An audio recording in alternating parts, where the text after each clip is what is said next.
회원 여러분 안녕하십니까? 정통 주식 채널입니다.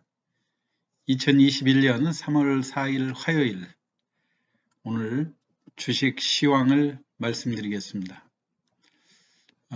오늘 또 종합주가지수가 39포인트 정도 하락을 했죠.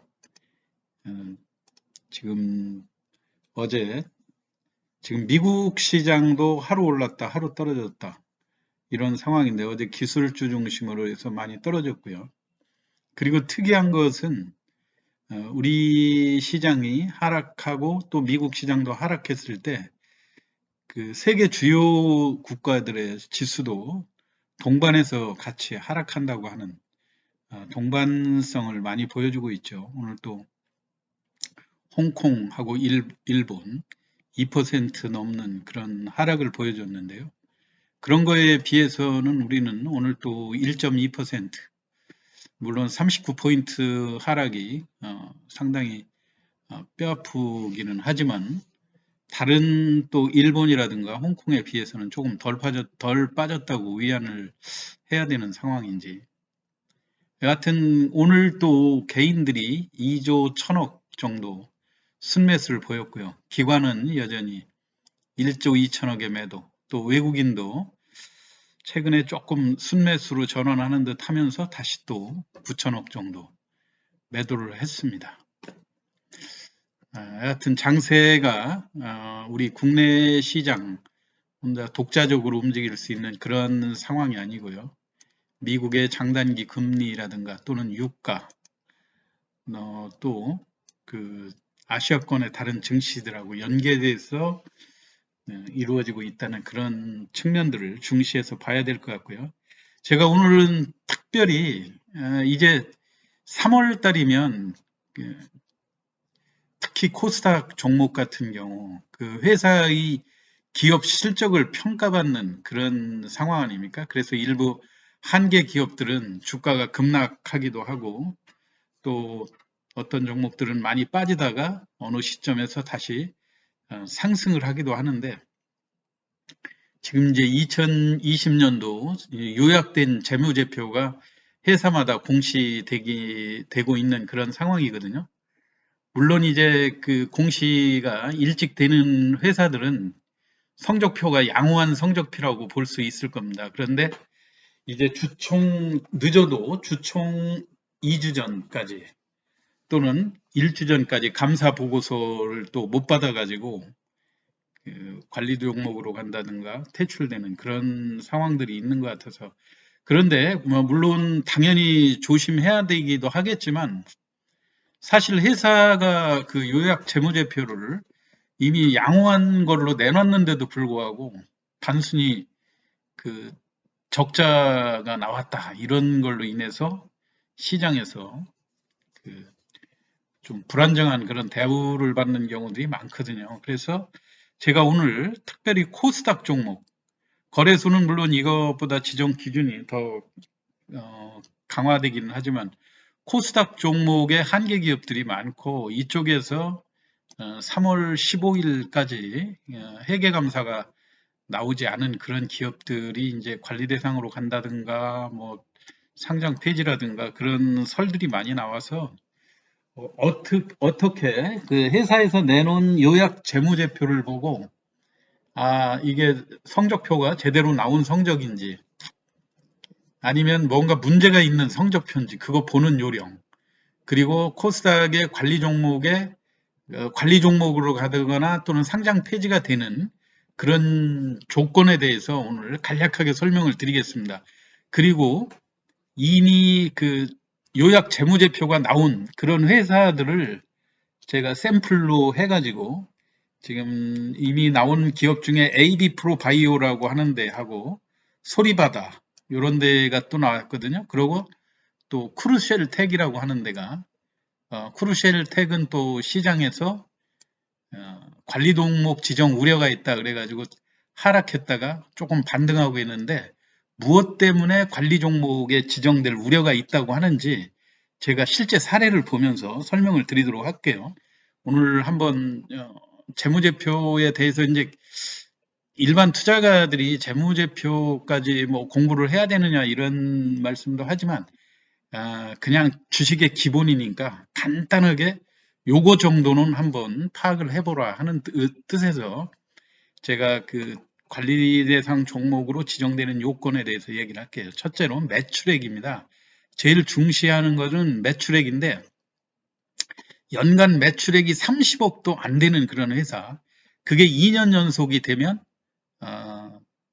그 관리 대상으로 갔다 또 1년 더 지나면 상장 폐지가 되고 그러는 거겠죠. 이게 왜 기업의 존재 조건이라고 하는 거는 어떤 물건을 만들어서 파는 거 아니겠습니까? 그런데 여기서 왜 30억이라고 얘기를 했냐면 코스닥의 최소 자본 요건이 30억이거든요. 그럼 30억으로 기업을 일으켜 갖고 1년 동안 이익이 난 것도 아니고 열심히 물건을 만들어서 팔았는데 30억도 못 만든다. 30억 가지고 물건을 30억도 못 만들고 이건 말이 안 되죠. 그러니까 이런 경우는 극히 없는데 그건 사실 존재 가치가 없는 그런 기업이라고 볼 수 있겠죠.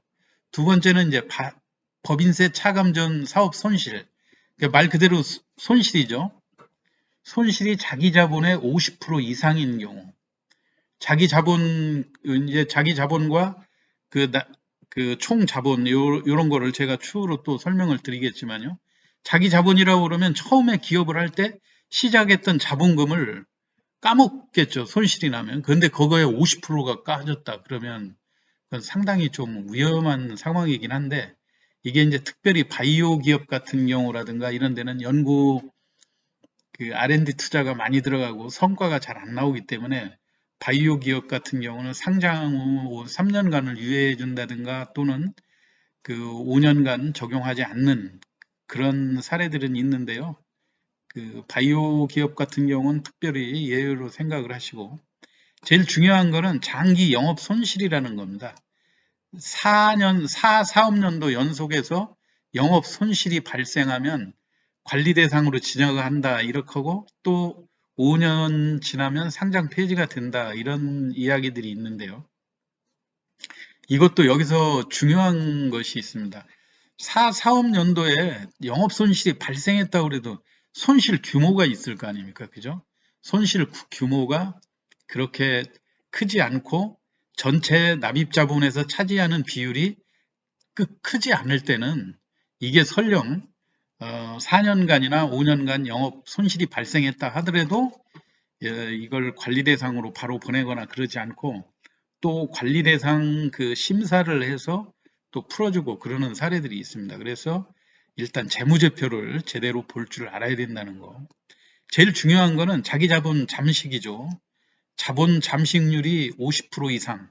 이게 납입 자본 100억으로 시작했는데 손실이 왕창 나가지고 50억이 발생을 했다. 그러면 이거는 3년간 누적 뭐 이거 기다릴 것 없이 그냥 첫 해에 바로 그 심각하다고 생각해서 감사 의견이 뭐 거절된다든가 관리 대상으로 지정되고 또 그 거래소에서 그 재무구조 개선 방안 이런 것들을 제출하라 해가지고 다시 심사하는 그런 절차가 되겠죠. 그럼 요거에 관련돼 가지고요. 우리가 그 재무제표를 한번 그 AB 프로 바이오라고 하는 데하고 소리바다하고 또 오늘 공시가 된 크루셜텍 하고 같이 한번 이 한계 기업들은 어떤 식으로 한계 기업인지 요거를 한번 비교해 보도록 할게요. 아까 얘기한 대로 회사가 매출액 얼만큼 물건을 팔았는가 자기 자본에 비해서 몇 배 정도의 매출을 일으켰는가 중요할 거고요. 그 다음에 매출을 했는데 그 원가라든가 이런 거 제하고 순수한 영업이익이 얼마냐 또 시가총액 대비 어느 정도인가 뭐 하는 것 이런 것들이 회사의 수익성을 판단하는 기초가 되겠죠. 그리고 우리가 재무제표를 보는 가장 기본이 이 항목이 세 가지가 있죠. 자산과 부채와 자본이라는 거 있습니다. 자본이라는 건 총 자산에서 부채를 빼면 그게 자본이 되는 거죠. 그런 또 바꿔서 얘기하면 부채하고 자본을 플러스하는 것은 자산이다.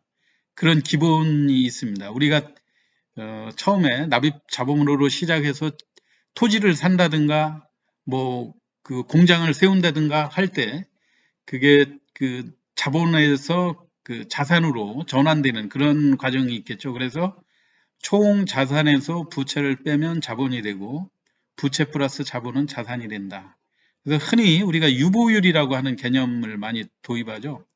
이거는 총 자본에서 납입 자본을 빼고 그거 시작한 납입 자본을 곱하기 100을 해서 이게 처음에 시작할 때보다 재산을 얼만큼 불렸는가 그 기준이죠.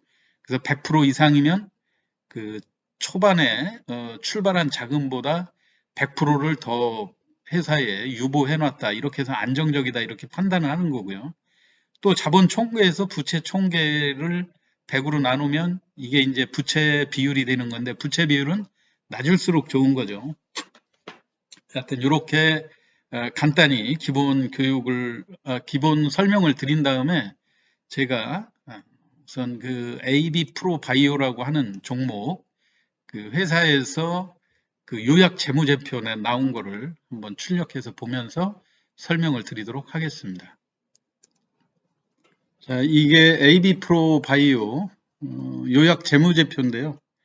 2월 26일 날 회사가 그 요약 재무제표를 미리 공시를 했습니다.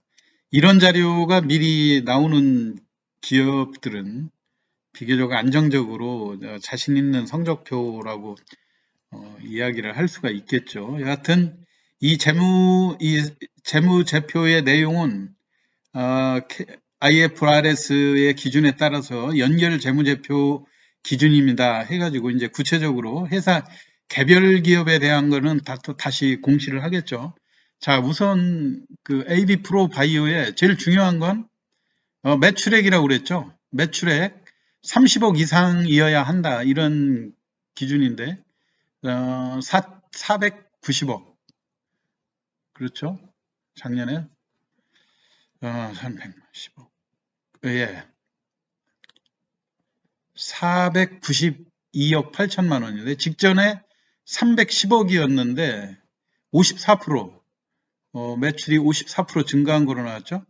자, 이제 영업이익인데요. 영업이익이 61억이 적자가 나 있어요. 그런데 직전 사업연도에는 290억의 적자가 났었어요. 그러면은 290억, 작년에 290억, 재작년이죠. 2019년도. 2019년도에 290억 적자가 났는데 이걸 60억 적자니까 엄청 개선된 거죠. 230억의 그 줄어든 효과. 그래서 이 증감 비율이 영업이익은 오히려 79% 증가한 거다. 이렇게 비율로 설명을 해놨고요. 그 다음에 법인세 차감전 사업이익, 이거는 420억 적자. 작년에 340억 적자였었고요. 그래서 요거에서는 20% 적자가 조금 늘어난 거로 나왔습니다. 또 단기순이익은 440억, 370억, 또 재작년에 해서 이 단기순이익이 19% 정도 감소한 거로 나왔죠.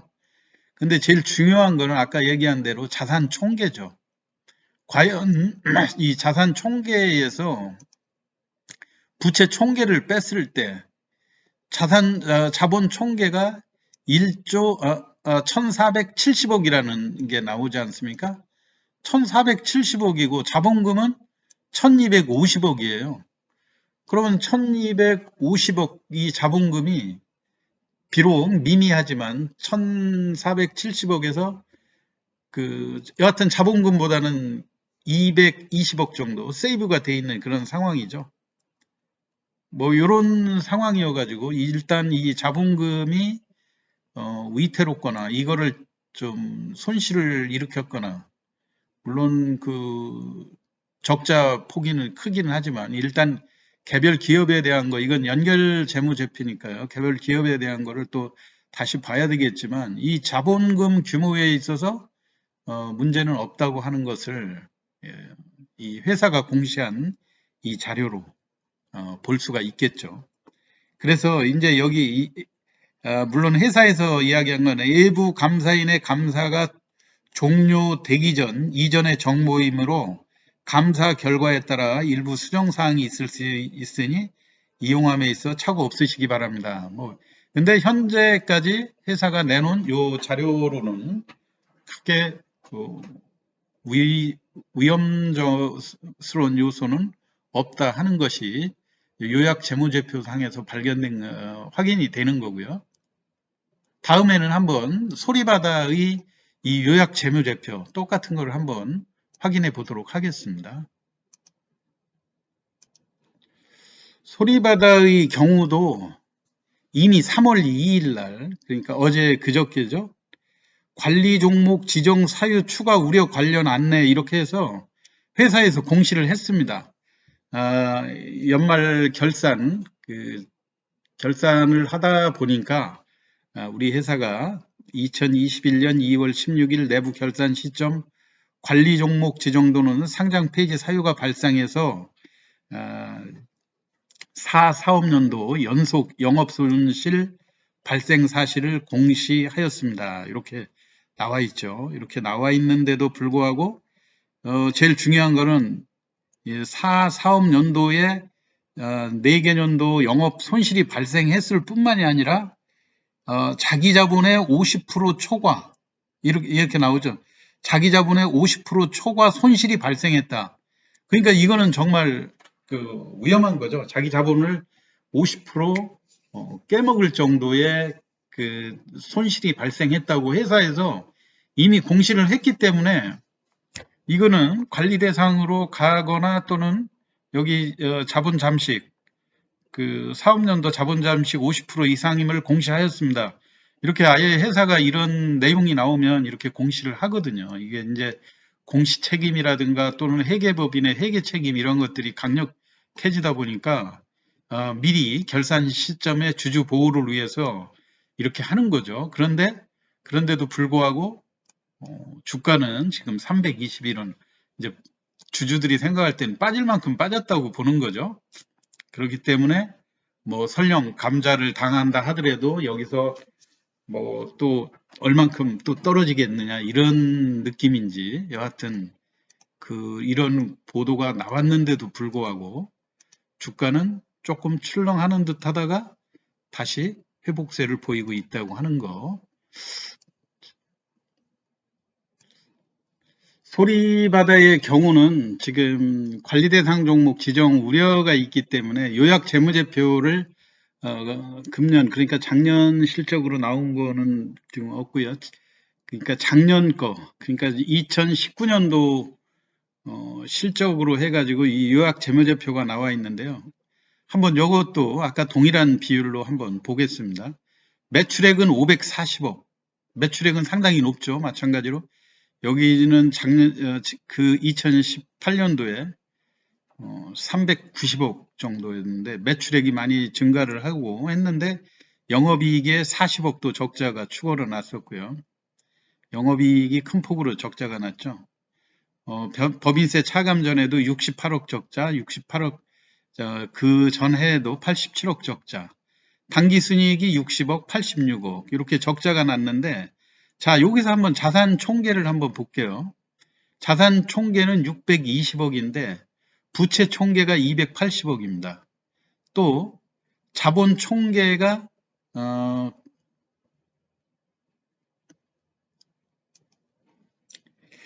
자 소리바다의 경우도 한번 우리가 잘 보시면요. 이게 이제 2019년도 자료인데요. 자본금이 266억인데 총 자기 자본이 340억으로 나와 있지 않습니까? 그러니까 자본금의 지금 총 자기 자본이 자본금 이상으로 유지가 되고 있기 때문에 여기에 보면 최근 사업 연도의 영업 손실 금년이 이제 작년 2019년도 재무제표를 이야기하는 거니까요. 그때 당시 영업 손실이 났는데도 불구하고 이게 적정 의견을 받았죠. 그거는 왜 그러냐? 지금 총 자본이 그 납입자본 그 이상을 납입자본을 손상시키거나 하지 않았기 때문에 일단 넘어갔던 거고요. 적정 의견으로 넘어갔는데 이번에는 이제 금년 2020년도 실적이 아주 저조했던 것 같습니다. 중간에 삼자 배정 증자라든가 이런 걸 통해서 했는데도 불구하고 지금은 회사가 구체적으로 적자폭이 연간 누적으로 얼마가 되는지 아직 정확히 자료가 나와 있진 않지만 결국은 260억 이 납입자본을 총 자본이 밑으로 내려왔다는 얘기겠죠. 그러니까 50% 이상이라고 그러니까 180억 정도, 130억 이상. 그러니까 여기 340억을 기준으로 했을 때 적어도 170억 가량의 적자가 나지 않았는가 그렇게 추론해 볼 수가 있고요. 비슷한 사례로 크루셜텍도 시간 관계상 간단히 회사가 공시한 내용만 그 관리 종목으로 불가피하게 지정되게 되는 그런 사례들 여기에서도 보면 주가가 16% 3월 3일날 오전에 발표를 했었죠. 내부 결산 시점에서 관리 종목 상장 폐지 사유가 발생했다. 별도 영업 기준에 따라서 영업 손실이 4년 연속 발생할 것으로 감사보고서에 의해 확인될 경우 관리 종목으로 지정될 우려가 있다고 밝혔고요. 이미 관리 종목에 기지정된 사유인 연결 기준 최근 3, 4업년도 총 2, 4업년도의 법인세 비용 차감전 순손실이 자기 자본 대비 50%, 또 2020년 내부 결산과 법인세 차감정 순손실률이 자기 자본 대비 50%를 넘지 않았으나 손실이 10억 원 넘게 연속해서 발생해서 감사보고서에 확인될 경우 관리 종목 지정이 불가피하다. 이렇게 또 회사가 공시를 했습니다. 그래서 제일 중요한 것은 자기 자본의 50%를 넘는 손실을 일으켰는가 여부가 중요하다고 하는 점, 이거에 대해서 오늘 설명을 드렸고요. 앞으로도 여러분이 요약 재무제표가 나올 때는 총 자본, 아까도 설명을 드렸듯이 총 자산에서 총 부채를 뺀 총 자본이 납입 자본보다 위에 있는가 그 여부, 그거를 보고 판단하는 것이 중요하다. 그런 시점. 그리고 사업 보고서는 감사보고서가 주총 일주일 전 감사보고서가 나오게 되는데 대략적으로는 3월 15일까지는 재무구조에 특별한 문제가 없는 기업들은 다 발표를 하죠. 그런데 그렇게 나오지 못하고 이게 지체가 될 때 회사 내부적으로 뭔가 문제가 있다 이렇게 알고 계시면 될 거고요. 그리고 크루셜텍이라든가 소리바다에서도 보셨듯이 지금은 회사가 회계를 투명하게 주주 보호 차원에서 하고 있기 때문에 어떠한 분식 회계라든가 이런 거를 통해서 속일 수 없는 그런 구조이고, 만약에 문제가 생겼을 때는 이렇게 미리 공시를 해서 주주 보호 차원의 공시가 나온다는 것을 참고하시기 바랍니다. 오늘 간략하게 12월 결산 법인들 요약 재무제표 보는 법에 대해서 설명을 드렸습니다. 투자에 참고하시기 바랍니다.